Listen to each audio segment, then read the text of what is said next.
Hi, folks. This is Dr. Rob Cywes, the Carb Addiction Doc, with my lovely bride, the Carb Addiction Mom. And as you've heard in the previous episodes, we are now pregnant, and we're telling our story. I know it's personal, and that may put some people off. Some people may be intrigued by that. However, the goal here is not just to tell the personal story, but to spin the science into our story and talk about our journey from a science perspective that maybe will resonate with you folks out there that perhaps if you're younger go down the same pathway. So we got to a point where Janae sat me down and said, look, we've both had a relapse. Let's get back on track. And the culmination of that, the summit of that conversation was, I would like to have a baby. And that sat very poorly with me at first. Here's why. I have older children. This is my second marriage. I have older children. They've grown. I'm old. I mean, even though this is COVID camo, if I have a baby, most people assume that I'm the grandfather, not the father. So I understand that and I recognize that. And there was no way I've done my baby making. That's over. And I've got two great, wonderful children, which Janae has become a wonderful stepmom for. However, she sat me down and said, look, I've always wanted a baby. And it took me quite a while, and she gave me the space to reconcile that at best, I am not going to be present for that child's adulthood.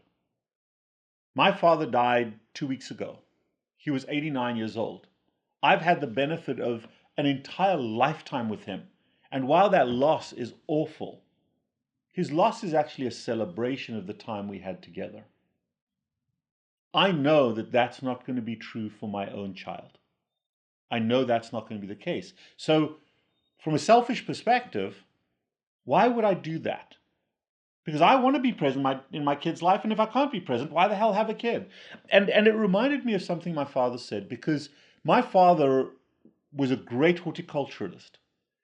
And when he turned 80, we went to visit him in Cape Town, South Africa, and he was busy with a couple of folks in the garden digging holes for trees, for fruit trees. And I said to him, Dad, these are saplings. These are tiny little trees. You're 80 years old. I know you may live for a long time, but it's unlikely you'll ever see the fruit of those trees. And he said, you know what? I spent a lot of time before we bought and decided to plant these trees, this orchard. I spent a lot of time thinking about exactly that question. And the answer came to me this way. He said, look, as long as I stay busy, as long as I stay engaged, as long as I'm planting those trees, who cares what the fruit looks like down the road? If I decide now that I'm too old to enjoy the fruits of these trees and I don't plant them, then I might as well just sit down, curl up my toes and die. Because there'll always be somebody that will enjoy this orchard. And I'm going to love planting these plants. I'm going to love watering them every day, fertilizing them, helping them to grow. And whether I see the fruit or not is less important. Somebody will. And that orchard, those trees, that fruit that still hasn't borne, 10 years later, gave my father the 10 years that extended his life. And I understand now, having made this decision about the baby and deciding to have a baby as it impacts my own life. I may not be there as the dad for this child long term, but the joy and the pleasure of giving that life. And I believe we're going to give a child a good life, a planned good life. But the joy that that baby selfishly will bring to me,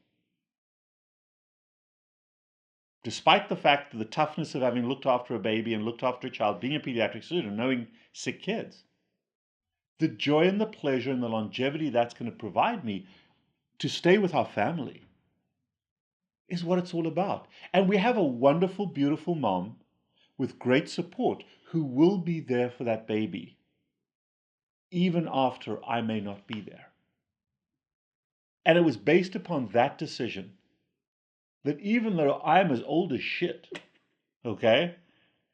I mean, I think of myself as that little dried white turd on the pavement, you know, that one that's been there for a week that you walk past every day. Maybe too descriptive, but that's who I am right now. But think about that little turd on the sidewalk. It's there to make you smell it and think about it every day. That's how I'm going to be in my kid's life. No, segue. The point is that based on Janae's decisions and based on Janae's desires and based on the knowledge that whatever time I can spend with that child is going to be valuable time, not just for me, but also for the child, because we impact the most on our kids in the first 5 years of their life. And I intend to be around as long as I can. So that was the decision that I made. And I know this is a long segue, but there's so many people out there that have the same kinds of decisions. It may not be about bringing another life in, but it may be about learning to play the guitar when you're 80. It may be about planting an orchard when you're older. It may be about taking a trip. It may be about changing a job. And Lord knows, many people out of work right now in their 40s, 50s, and 60s have to decide they've lost their jobs. Is there a career change? Well, I'm never going to see it through. It's about the first day and the second day and the third day. It isn't about the last day. And that's how I made that decision. So together, I got on the tough, hard work of getting back on the wagon. We both did. We got rid of the carbohydrates. We returned to the essentials, to the basics. And my God, carbohydrate withdrawal sucks every time I go through it. For a week or so, I was biologically miserable. But then I started getting better and better. Janae got there pretty quickly. And then the other thing that Janae needed to do was to begin to prepare her body and her mind for being a receptacle for that pregnancy, that fertility. And how did she prepare herself, getting rid of PCOS, making sure she doesn't have gestational diabetes, and having the most fertile environment for a new life? How did you go about that? So for those of you who know me, you might know that I'm emotional. So when I hear him tell that story, it brings emotion to me. So sorry about that. I tend to be emotional. So so I'll pick up the story, I guess, where we headed next. So as Rob said, it took him a while to really come to terms and reconcile with whether or not he wanted to have a baby again. And in the end, he did the very selfless thing and agreed that that would be okay. It did take a while to get there. We were about a year into our marriage at that point, when he sort of agreed to, based on his father's story, which I've heard many times, but still makes me emotional,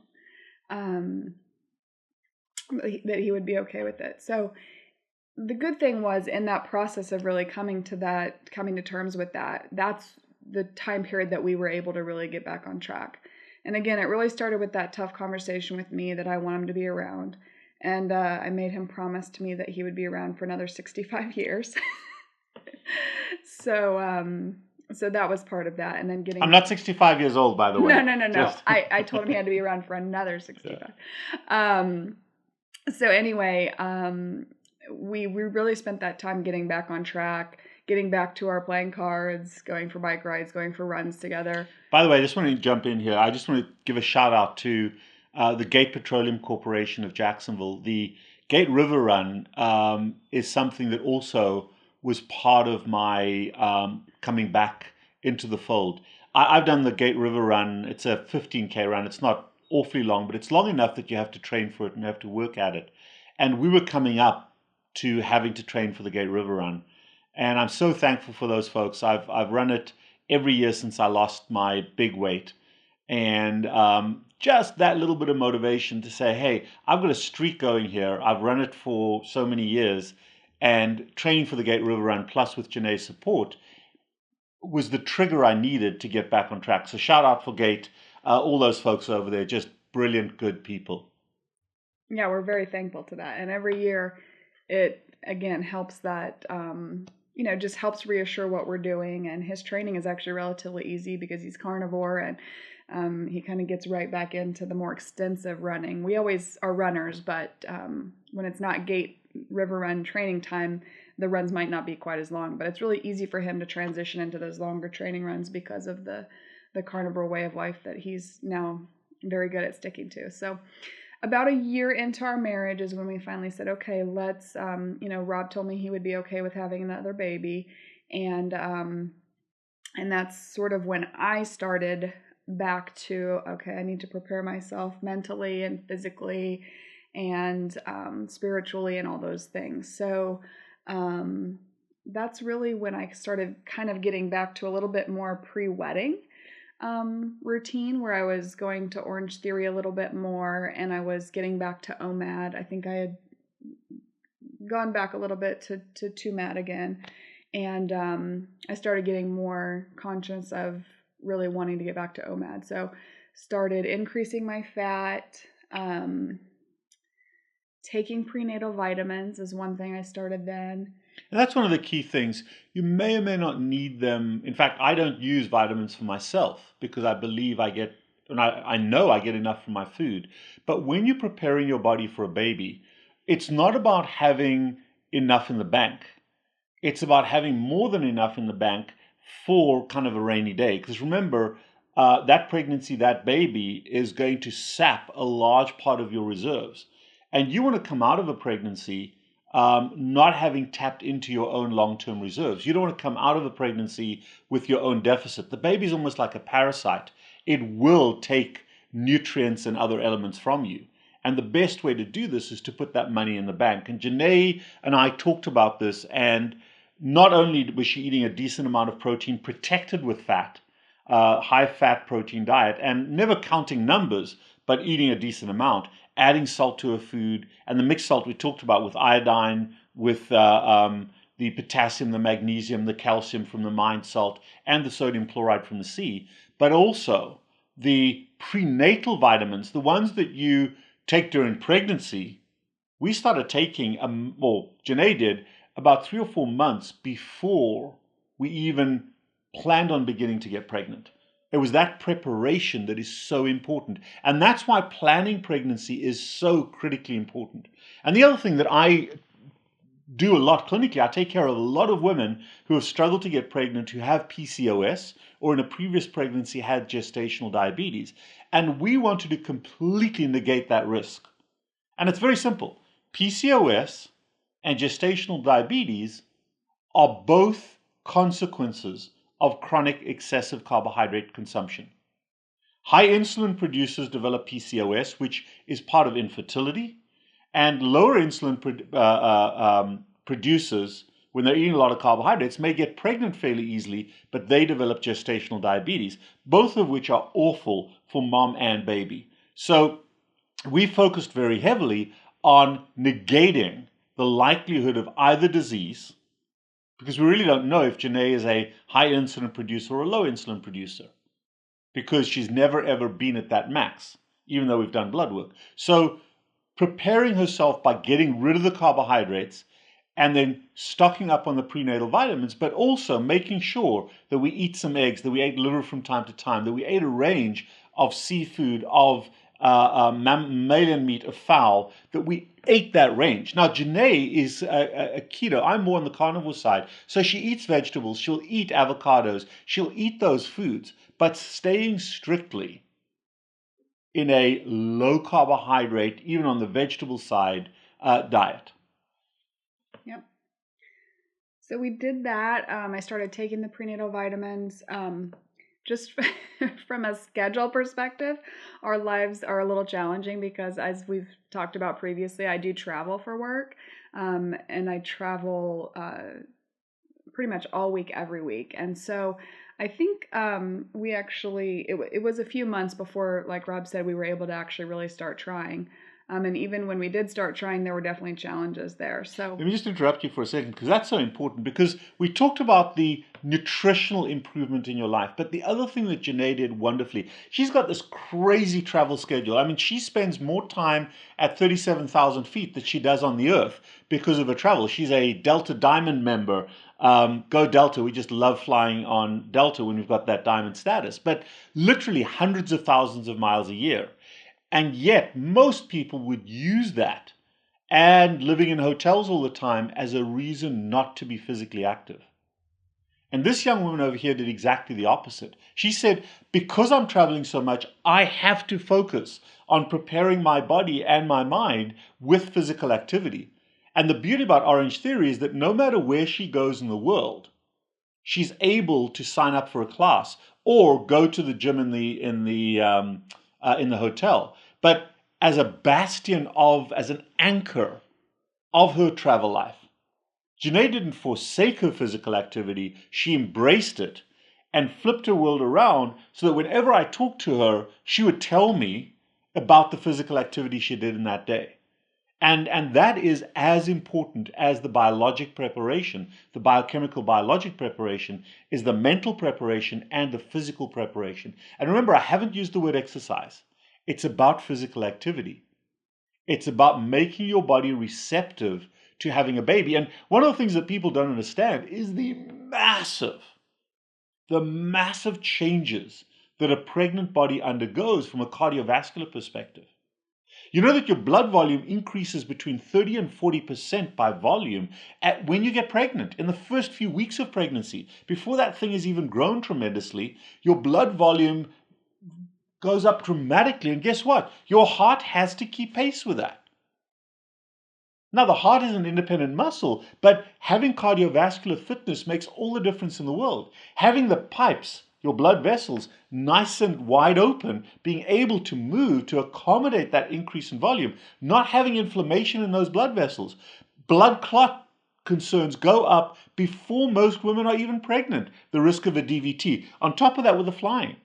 So all of those things, that physical activity, that eating correctly, eating a real human diet, radically reduced that risk and embraced her from a cardiovascular general health perspective. And as a doctor, that is so critically important. You want to minimize the risks of pregnancy and maximize the fact that your body comes first, and this little parasite in your belly is going to tap into those reserves, but not cripple you as a mom. Yeah, and I would just give another plug to Orangetheory for that reason. I have a package that has a certain number of sessions a month, which also helps me when I travel, is that I know I have to get that number of sessions in every month, and if I don't, then I'm losing money. So that's a nice sort of way to help keep myself accountable too. There's times, like Rob said, when I've been traveling all day or I've had a long day of meetings, and the last thing I want to do is go get on the hotel treadmill or the Orangetheory class, but I force myself to do it. But in the end, afterward, I feel so much better, and I call him and I'm telling him that what he says to you all is so true, because that physical activity just releases those endorphins, makes me feel so much better. And it also reduces the likelihood in that crazy world of travel and hotels and middle of the night getting into a hotel, whatever it may be, it reduces your vulnerability to going back to carbohydrates, because it's so easy when you walk into that hotel lobby and all they've got on the side is crystal meth, crack cocaine, and heroin. Not that part of Oakland, but it's sugar and starch, and it's so easy to grab a little snack. Nobody knows when you go up to your hotel room. But if you've got that emotional buoyancy from the physical activity and you're proud of that, you're less likely to be a victim of the crap in the lobby of that hotel. And really, it's in the premium lounge. So they have for people who stay in hotels a lot, the Marriott Rewards members that stay 100 nights a year or more, whatever that is. They have this all you can eat all the time. You have access with your key to the lounge. It's nice in the morning when you can get things like eggs and cheese and bacon and sausage. But in the evening, a lot of times it's, they have tubs of gummy bears and Cheetos and popcorn and appetizers and alcohol, and there's just a lot that can be challenging. Like I said, it's all you can eat, free. So those are things that my physical activity helps me to avoid. I don't feel a big draw to it like we've talked about before. I don't have that sort of addictive draw to those things, especially when I'm doing really well with my diet and exercise.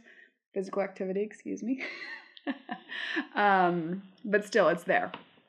So we really were committed together to maintaining our physical activity, maintaining our diet, even when we travel. And Rob does a lot of traveling too, as many of you know who have seen him in live conferences and events. He travels quite a bit. So it's really both of our schedules. And sometimes when I travel in the week, then during a weekend when he's giving a talk, I'm traveling to another location to meet him and then back to traveling again. So there would be weeks that there have been times where I've been home maybe only once a month because our travels have just kept me on the road. So from a scheduling perspective, that became a little challenging when we decided we would try to have a baby, just because being in the same place at the same time is kind of important. So So it did take us some time, and I don't think, and also I think maybe the age. Yeah, the age factor was definitely there. The travel schedule was kind of crazy, and the other thing is because of the age factor, it didn't just happen. It took some time, and there were times when we were really distraught, we were really down. We thought, okay, this is the month, and it didn't work out. And it took us how long? About 18 months. About 18 months. About 18 months from when we made the decision to when we actually got some positive news.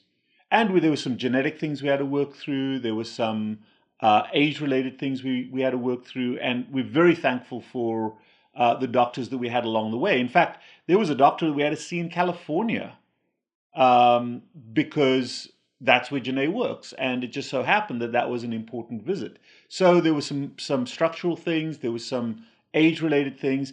And one of the key things that it would have been so easy to fall apart because the news is awful when you find it didn't happen this month and you become despondent. And especially as a guy, I gave myself a certain age number and it didn't happen by that number. And then again, we had to revisit that question is, do we continue? And we had to come to the resolution, the conclusion that yes, it's okay to keep trying. And I had to reconcile that, particularly with Janae. So it wasn't about me, it was about us. And also about what's down here right now.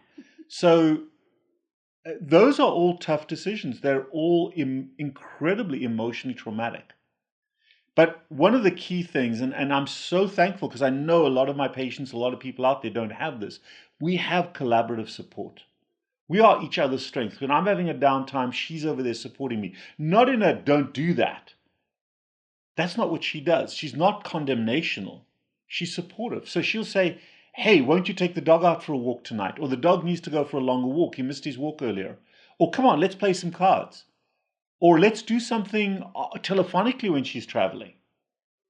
Tell me your story. Tell me what. And it's that positive support that comes from an authoritative person who isn't there telling me what to do, but empathetically uplifting me. And I've learned to do the same to a certain extent with her, that supported us through the dark days, through those tough days where I'm human, this is not going to happen. And we recognize that there are plenty of people for whom it doesn't happen. And we thought about adoption, we thought about all of those things, we went down those pathways. But the most important thing is we stood together. And that is so, so, so tough. But we connected, and this whole process has strengthened us even more at our core. And it takes humility and vulnerability to go through those dark times and share how down you are, how sad you are, how depressed you may be, articulating that. And having that other person not trample on being down, but uplifting you and supporting you. Because together, we have a tank of emotional buoyancy. And sometimes my tank is empty and Janae's is full. Sometimes my tank is fuller and hers is empty. But it's the same tank. And whether it's 90-10 or 50-50 or 40, it doesn't matter what that percentage is. It's that tank. And we shift that back and forth between us. And that's what's so beautiful. And in fact, Janae introduced that concept to me that was taught to her by a school teacher that she once had. And that tank always is 100% full, whether it comes from her or from me. And as you're in relationships, it may be worthwhile to begin that conversation or articulate that conversation with each other. Or if you've got a close friend. It's about empathetic human connection. Empathetic human connection starts with you, number one, taking the risk of trusting somebody. And number two is taking the risk that that your vulnerability, when exposed, will be safe in that space. So that's what we've done. And on the 23rd of November of last year, 2019, we got the good news that we were pregnant. No, actually, it was I didn't? the 23rd. Okay. Oops. You see? When we calculated it back, that's the day it happened. Which happens to be his birthday, by the way. Yeah. Okay. That was the starting day. That was the starting day. We didn't know till much later. But, but I would also, to his point about PCOS, I think it's an important piece here. Because just through my normal, I would always do my regular, is important to do, your regular female checkups. At times in my life, I've had irregular cycles. And when we kind of made the decision that we want to go down this path, I wanted to make sure that I had a routine checkup. And I mentioned the somewhat irregularity. And, the OBGYN was adamant that I probably had PCOS. Little did he know who my husband was. And my husband kept assuring him, no, I guarantee you she does not have PCOS because of our diet, because of our lifestyle. Yeah, I didn't need blood work to tell us that, but when we got the blood work, it proved it. However, it's just such a lesson out there. You don't need the blood work if you know. But they also wanted to do scans and tests, and sure enough, absolutely did not have PCOS, and so he was... And that is something to bear in mind, that, so many women, or pretty much every woman that the gynecologist sees or the obstetrician sees is a victim of the standard American diet, of insulin resistance, and of a possibility of having PCOS and gestational diabetes. And that is their paradigm of thinking. And all the treatment, all the medications they put you on is done not because it's better for you, but to accommodate the weaknesses and the fallibility of the standard American diet. So those are very, very important metrics that you need to understand going in. And the ketogenic diet prevents the need for all of those, although those should also still be checked on. But then it becomes a matter of pride. Look, I told you I was fine. Don't not do it. Prove to yourself, but use it as a matter of pride, not a matter of, oh my God, I might be sick. And that's how we went into this. So one of the things that we focused on is maternal preparation. The ketogenic diet, physical activity, healthy, diverse emotion management system, and a low carbohydrate, high fat diet, and then using the test from the OB to prove that you are in as healthy a condition as you can be, rather than looking for deficits, because you're not going to change your OB's mindset. However, the focus almost always, what are they called? They're called obstetricians. They don't deal with guys very often. So the focus is entirely on the female, but there's a second component to this. And it is critically important, gentlemen, and others, like myself, that we understand that our biology and our pathophysiology is as critical in a pregnancy, at least up front, as it is for the mother or the potential mother. And the key governing hormone is testosterone. And yes, gentlemen, we are in charge of our testosterone production. Low T, and I've spoken about this, go back to my YouTube videos, Carb Addiction Doc, on low T and PCOS. Low testosterone, low T is a direct consequence of insulin resistance. If you're a high insulin producer, your testosterone will be in the toilet because insulin blocks the conversion of cholesterol downstream through a series of enzyme pathways to testosterone. If you've got low T, you can take all the testosterone you want to. It is useless by itself because it is part of a very complex hormonal feedback system.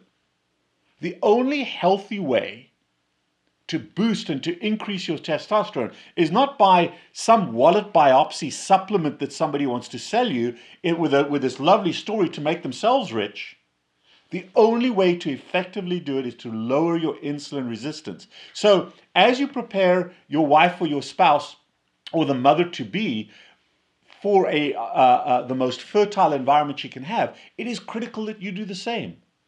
Boost your testosterone, get rid of the sugar and starch in your life, go on a low-carb, high-fat diet. It reduces the inflammation in your sperm. It reduces your bad sperm count, giving you better swimmers, and it boosts your testosterone level. And we know that testosterone is kind of necessary to help with getting pregnant. So, guys, it is as important for you, for yourself, to embark on that journey. But guess what? If you guys choose, like we did up front, to talk about and plan a pregnancy, which is really the single best way you can get pregnant. We understand mistakes may happen, but it's always better to plan. As part of planning is to do this collaboratively together. And if you initiate this, you can bring your spouse along. If she initiates it, she can bring you along. But it brings you together. Because God knows, I can tell you personally, this is going to be an incredibly traumatic process for you. And if you can put a positive twist on it all the time, by making yourself biologically most receptive, by giving yourself emotional buoyancy and coming together as a couple, you're going to stay together. And yes, I understand that if I am no longer there because I died of old age, at least my son will have had good years with him, or my daughter, whatever that may be, will have had good years with me. But if we can't stay together because of the pressures and we go through an awful divorce, that more than my death will cripple my child, our child.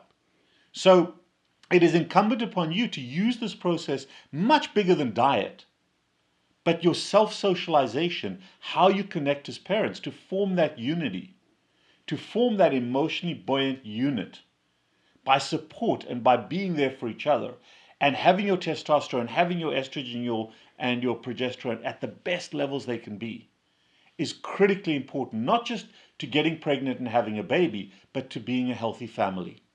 And unfortunately, the standard American diet not only cripples you biologically, but also the family pressures are there that more often than not result in a destroyed family that is not the best for that child you're bringing into the world. And God knows I've been through that once before, and I don't wish that on anybody.